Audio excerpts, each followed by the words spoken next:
This week's Parsha is Parashat Tazria, and it is also Parashat HaChodesh. As we get geared up for Pesach, and the Torah tells us in Parashat HaChodesh, we read about the Korban Pesach, and it was the get-out-of-jail-free card from Mitzrayim.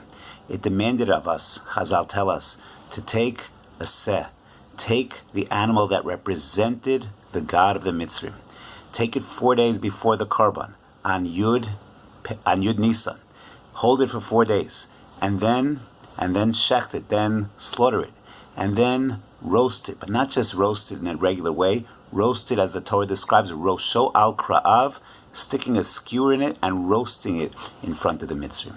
Why all the details of this procedure? And our rabbis teach us that the reason is because Bnei Yisrael at this time had a certain slave mentality. They had been subjugated as avadim, as slaves to the Mitzrayim for 210 years. They needed to be extricated from that slave mentality. So they took the entity, the seh, the lamb that represented the God of the Mitzrayim, and they took it and they had to slaughter it. And then they had to specifically roast it, not to cook it, because when you roast meat, first of all, there's an odor. It smells, and the Mitzrayim were powerless to do anything about it. It was roasted whole in a manner that you could still see the form of the animal. And when you cook something, you put it into a pot, it starts to break down. Here, when you roast it, it doesn't break down. It's whole. It's visible. And the Mitzrayim were powerless to do anything about it. Then they ate the korban, and they couldn't leave any left over. And if anything was left over, it had to be absolutely burnt to ash. There was a tremendous message over here that was given to Bnei Yisrael as much as to the Mitzrayim, is that you are independent. You're free. You control your destiny. And we had to teach Bnei Yisrael that. And it was taught to them via the Korban Pesach.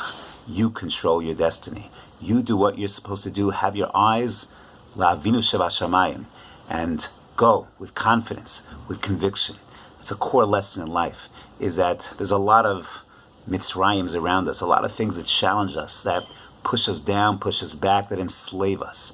Understand that if we are committed, we forge forward, and we rely on Hashem, everything Be'ezras Hashem will work out. It's a core fundamental mission and message as we get towards Chag HaPesach, to learn from the Korban Pesach, from Parashat HaChodesh, something that we live by Yamim Haim, Bazman Hazeh. Have a beautiful Shabbos.